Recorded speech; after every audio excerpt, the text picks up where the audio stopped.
Welcome to Negotiation with Alice, your negotiation podcast. Everything that you do where you need to get on the same page with someone else is a negotiation.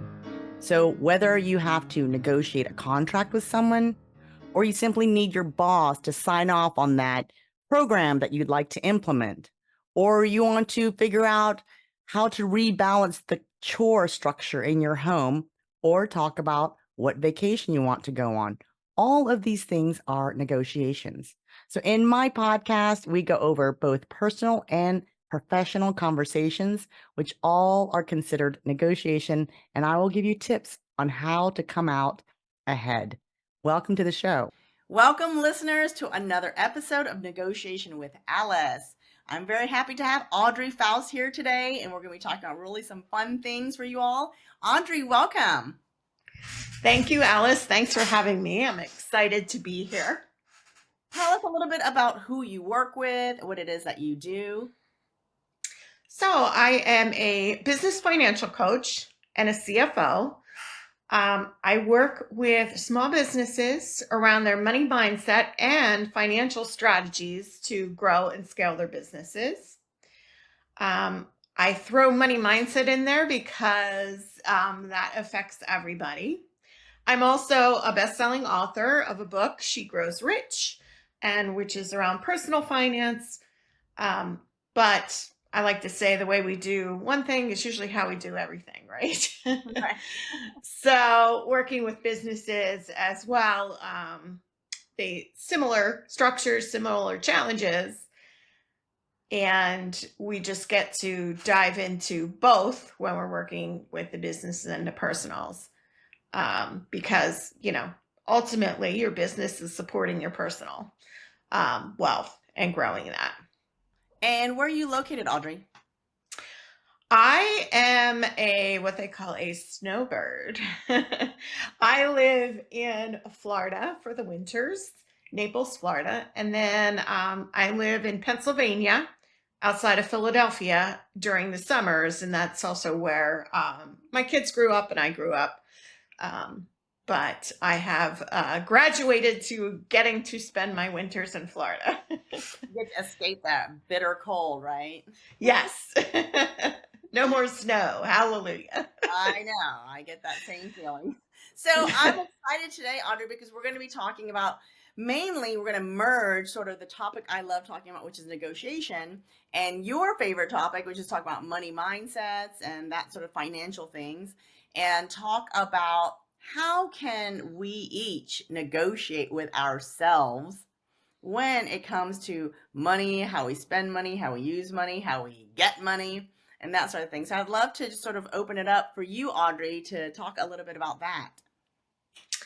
So I love that, Alice. That's awesome because we constantly negotiate with ourselves, right? Around how we're going to spend our money, and whether it's in our business or our personal. So that is why I like to start my clients, well, first with the mindset and second with creating a plan. As I like to say, planning is the fastest way to profit and the fastest way to wealth. So if you have a plan, I guess you would have to, you get to decide where your money gets to go. And yes, you get to negotiate with yourself over where your money gets to go. Some things are required, right? But other things are not. And we get to decide, do we want to spend our money on our vacations, or do we want to spend our money on save, or do we want to save our money?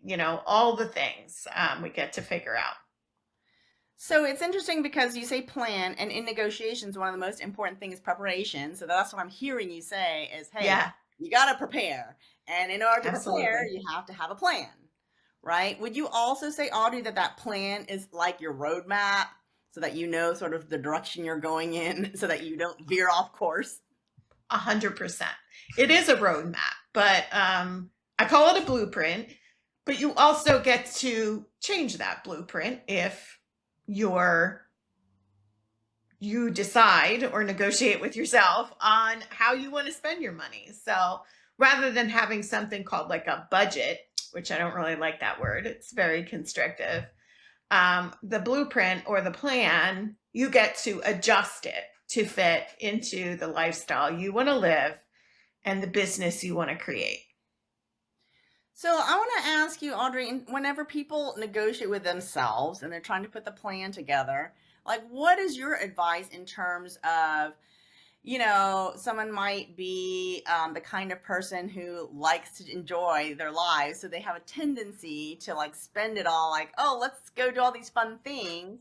And so if you're in a negotiation with yourself, in the part of you that is frequently wanting to spend all that money because you have short-term gains and fun, how do you best believe that they should be negotiating for their financial well-being, so that part of them that's like, no, let's just go on this vacation and I've got 3 vacations planned for the next year, that sort of thing?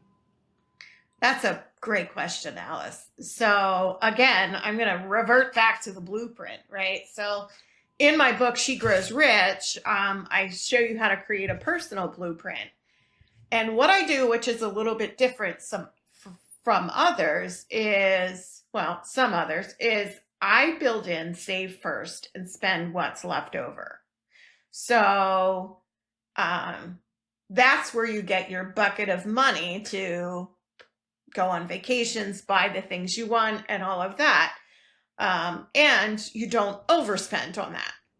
So, and I give everybody the advice of having like your plan, right? So you have all your monthly bills, boom, boom, boom, boom. They're non-negotiables.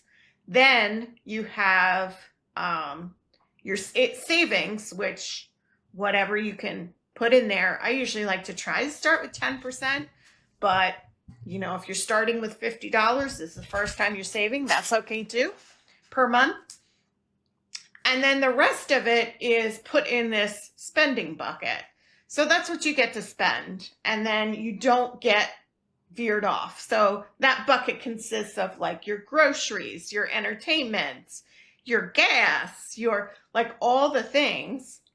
And you get to put that on like one credit card. And then you can kind of watch that credit card as the month goes on to make sure you're not going over your spending allowance. Got it. So then you're basically allowing like your fun stuff to come in last, get budgeted in last, so that it really keeps the guardrails on for people, right? And then talk a little bit about how can people recover when they feel like they've fallen off, like they veered off the path? Because I know frequently it's human nature to just give up because you say, oh, well, I totally messed up, so oh well, and they just keep on going down that wrong path. So what things can they do to get back on the path? Well, let's say you've created a credit card bill and you've overspent, right? You've overspent in a month or two. It was Christmas, whatever. You overspent and your allotment for the month went a little bit over. Well, then I like to say, well, try to make the next month go under so you can pay off that credit card. A lot of people, I love that. I want people to pay their credit card off at the end of every month, but things come up. That's not always the case, right? So you may have a month or two where you can't pay it off, but what you try to do then is cut back somewhere else the next month and say, okay, I got to get back on track. When you start seeing your savings grow and you invest money, which I talk about investing in the book as well, it creates an excitement. And you're like, wow, like this is growing faster than I ever expected. And that's kind of where then you get to make decisions of staying on that path, right? Staying on the correct path. It's positive reinforcement. Right.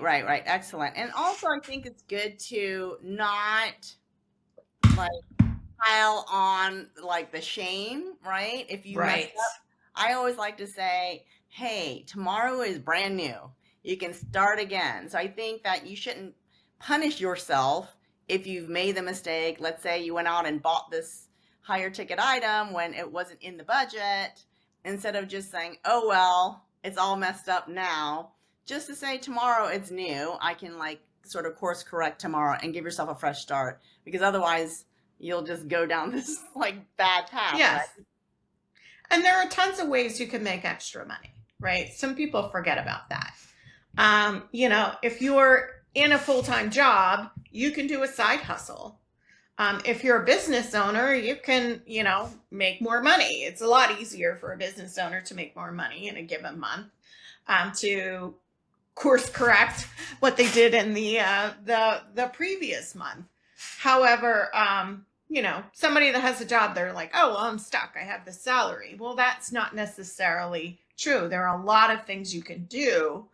You can create a side hustle. You can go to your closet and sell some things, right? I mean, there are plenty of things you can do to find that extra money to kind of get back on track and get back to your plan.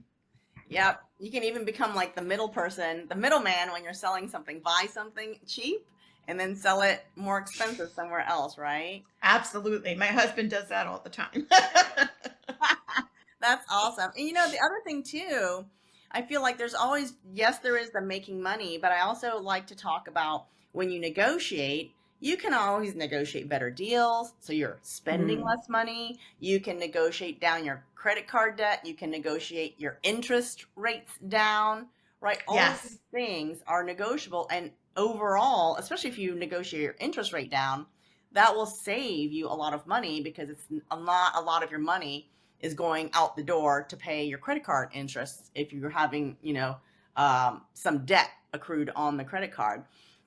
Another thing too, 100%. they can bring in more money if they're negotiating their salary. So instead of just taking the salary that was first offered, if they ask for a higher amount, that counts over a large amount of time.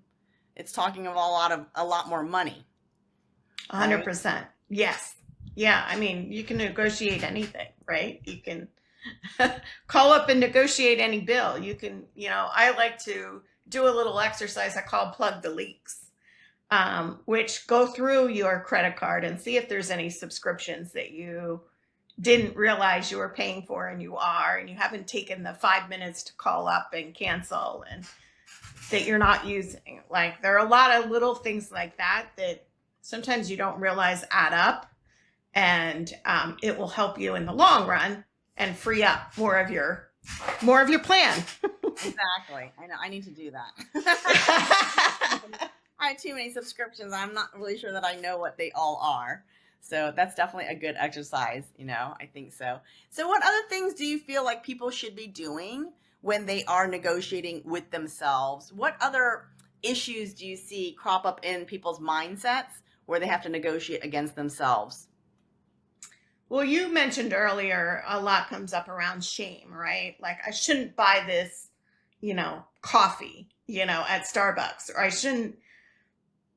But, that's why I said where it benefits you to have a plan. Or I shouldn't get my nails done, right? Well, maybe you get your nails done once a month instead of every week, or every other week instead. There are different things that you can negotiate to say, okay, I can put myself in a better place financially if I change this. You don't have to completely cut it out. Anything that brings you joy, because there's no point in living a miserable life, right? So, but what you get to do is negotiate on how you want to spend your money. Just be cautious not to spend more than you make. I really like that, Audrey, because frequently, when I'm doing mediations, I'm helping people negotiate. And most of the time, I would say like many people don't know the ins and outs of negotiations. And so frequently the answer to an offer is no. And then I say, okay, well, you can't just say no, you have to have a counter offer. So I like when you say, it doesn't have to be like, no more manicures. No, it can be, okay, well, how about once a month instead of once a week? And I like that, because then it brings in more color, more nuance to the negotiation. Because if you just tell yourself no, then that ends the entire conversation, and you might feel deflated. You might feel like, oh, wow, like my life This really sucks. sucks right now. Yeah, right? So I think it's wonderful to tell people, no, you can negotiate with yourself and offer up a different option, right? Or it might even be like, hey, if I go and do that side gig, then I can Right. continue to have my massage Exactly. every week if I go out and drive for Lyft. And Yeah. that money will be my massage money, right? And so 100%. I think that's fantastic. And I think that's a great way so that people aren't just thinking about what money's going out, but also being creative about Yes. how the money is coming in, right? Yes. You know, you can definitely find ways to make more money. And you know, sometimes those ways turn into a business, which that's how a lot of people end up in their business, doing their own businesses. They start a side hustle and it grows and it becomes more profitable than their job. Well, to that point, I think another really good way to be able to do the things you want to do if you're like kind of tight on money is doing trades. Like, I don't know what you think of that, Audrey. Like, do you advise people, like, if you don't have a lot of money, you want to do a manicure, but you have this other skill, you can always talk and say, hey, can we trade? Like, I will do this for that, right? And so that way you're still getting something of value without spending the money because you're able to trade your skill set for their skill set. Yeah, I kind of am a little wishy-washy on that one because I think it's okay, but in business, I think I've seen it get a little sticky, especially if the parameters are not clear. Yeah. I've been working in finance my whole life and I've seen a couple small business owners do it and somebody's always unhappy with the trade. So sometimes it's just better to do money for money,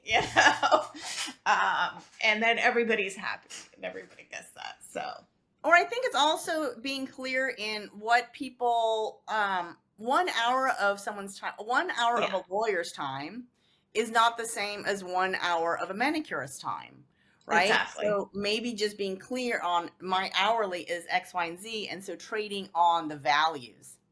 Right? As opposed to like, let's just trade this thing. It's more like, this thing that I'm going to give you is $1,000. So I would like something that's worth $1,000 back. And so if you're able to do that trade, then I think it will become more satisfactory because you know that you are doing something worth the same value. Yes, 100%. As opposed to just like random things that you're doing for one another. So I do agree that you have to do it based on like the value of the service that you're trading, as opposed to let's just each do something for the other person. Because yes, then someone might be upset because they'll say, oh, I just gave them $2,000 worth of services and I got $25 worth of services back, right? Right. Exactly. So, well, this has been wonderful. Audrey, do you have any last piece of advice for people who are negotiating a lot with themselves, or maybe even find themselves on the losing side of negotiating with themselves? I hate to say losing side, right? You can always renegotiate with yourself. You can always say, I'll do this for that. And, like you said, like just make sure, even with the trade, right? Make sure the trade with yourself makes sense. I will, do manicures once a month and then be able to save 10%. The other thing I like to say is, as far as like savings, it helps if you have a goal, right? Like, meaning I'm not just saving for the sake of saving. I'm saving because I want to buy a second home. I want to, go on this amazing trip somewhere. Whatever it is that you're saving for. I want to send my kids to college. Like, if there is an intended goal behind the savings, it's easier for you to stay on track than, well, I really want to buy that new purse over there and it's going to screw my leg. It's going to, hinder my savings. So, but then, it comes back to money mindset too, because that can sabotage you all along the way. Because if you don't believe that you deserve to have certain things, or a certain amount of money in your bank account, or a certain salary that you're negotiating for, or a certain, there's just so much mindset that goes into all of it that sometimes it can sabotage us along the way negotiating with ourselves. What I like to do, I know that you're into working with mindsets. I like to do a mindset shift where it happens like immediately. So one of the things, for example, a lot of times women are like, oh, I don't think I want to negotiate my salary because it makes me feel like I look greedy, right? And so I just do a slight shift. So they don't have to do all this work. That's something separate that they still have to go do.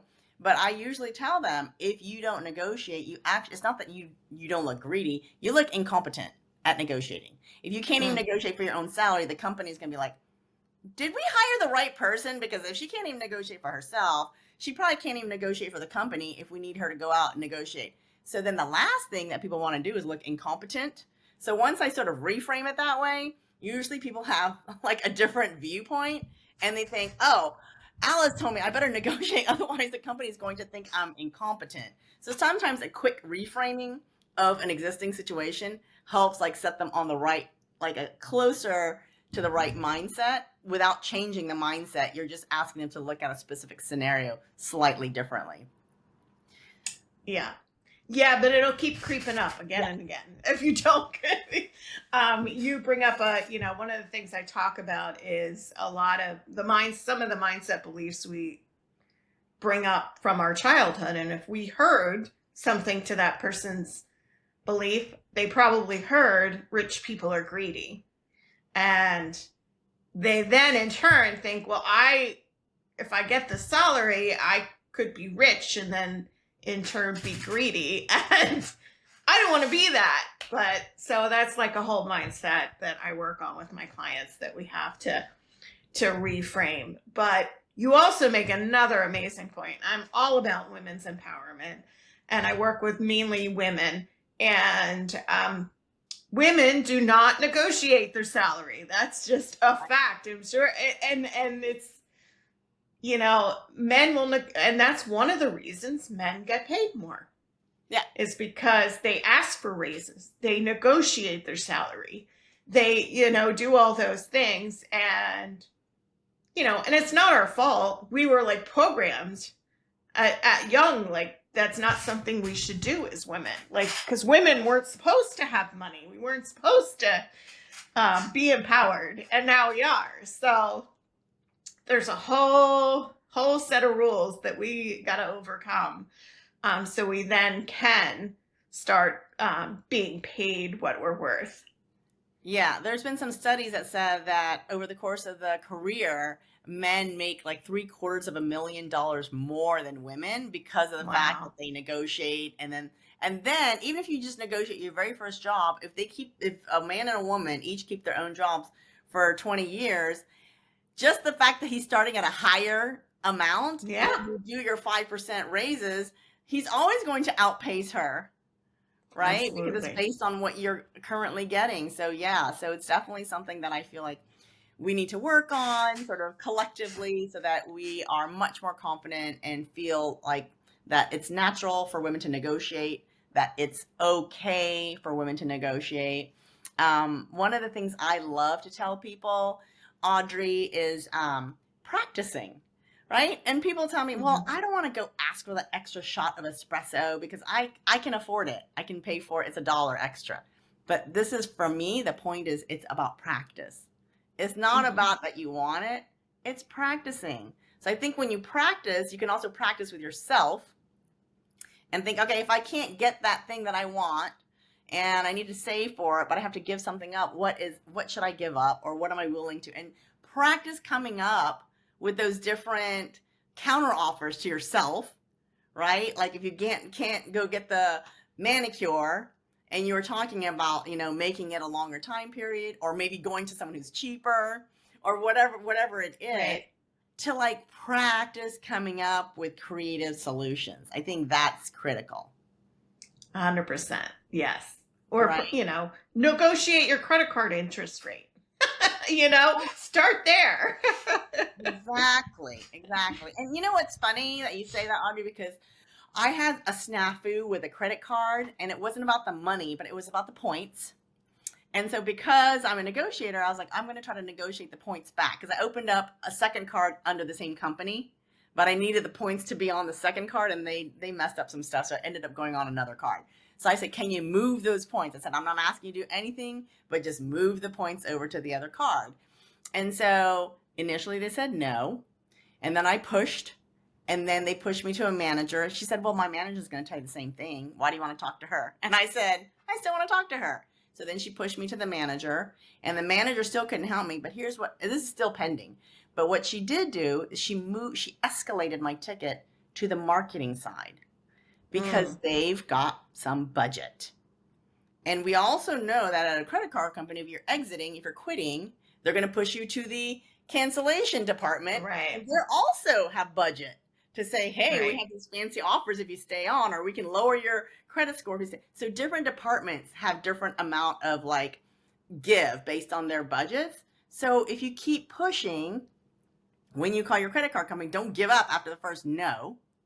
Keep Right. pushing, because you might escalate to a different department. Or maybe you decide you're going to call them and say, hey, I'm going to cancel this card. And then you get pushed to the cancellation department, and then they've got budget and they have more authority to give you like a better rate. So or even just say, I'm going to, transfer the balance to another card that has a better rate. Yes. That's something too.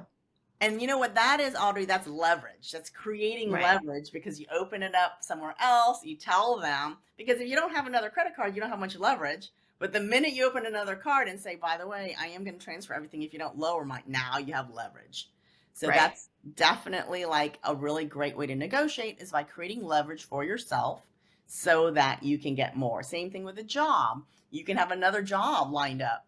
So if you have another job lined up with a higher salary, you can say, I really want to stay here. I'd like to stay here. I have this other offer. They're offering me this much. Can you match it? And now you've created like leverage for yourself. So those are all like 100%. Really fantastic ways to like try to get your finances together, people. So Audrey, if someone wanted to work with you, how can they reach you? How can they find you? I'll have your stuff in the show notes, but maybe like a website that they can go to.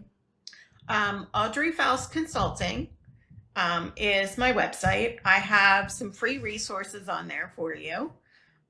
You can also grab my book on personal finance on Amazon. It's for sale on Amazon. She Grows Rich. But I have a really great free gift that I like to talk about. It's called If You're a Women Business Owner. And it's 12 Secrets from an Expert CFO workbook. And it goes through a bunch of things to help you increase your profit. It's called the Profit Accelerator Workbook. Again, we want to make more money. So you make more money by increasing your profit. So if you want to grab that, I will have that in the show notes, and you can get this Profit Accelerator Workbook. I've had some great feedback on it. I talk about money mindset. I talk about pricing, all kinds of wonderful things, creating a plan for your business, and all kinds of wonderful things in there. Oh, thank you so much, Audrey. It's wonderful. I'm probably going to go and grab it, because that's awesome. Fantastic. And I'm definitely going to read your book. I'm very excited to read more about it. And, it reminds me when you're talking about, we want to make more money. And sometimes people feel like, well, like I don't want to be all about like money, but I feel like saying, again, shifting the mindset a little bit to say, if you make more money, you can serve more people. You can't serve a lot of people if you're not making enough money. So if you want to grow and influence everyone in a positive way, that way is by ensuring that you're making a lot of money so that you can go and help more people. Yes. And if you make more money, you can offer jobs to people. You can also offer charity. You can give to charities. Yep. So there's just so many things that you are able to use your money for, not only to support you and your family, but also support other causes that you have, as well as hire a team and employ people. Absolutely. Like you can just empower so many more people that way. Thank you so much, 100%. Audrey, for being a guest today. And thank you, listeners, for tuning in to yet another episode of Negotiation with Alice. And until next time, Thanks, Alice. This was a lot of fun. thanks.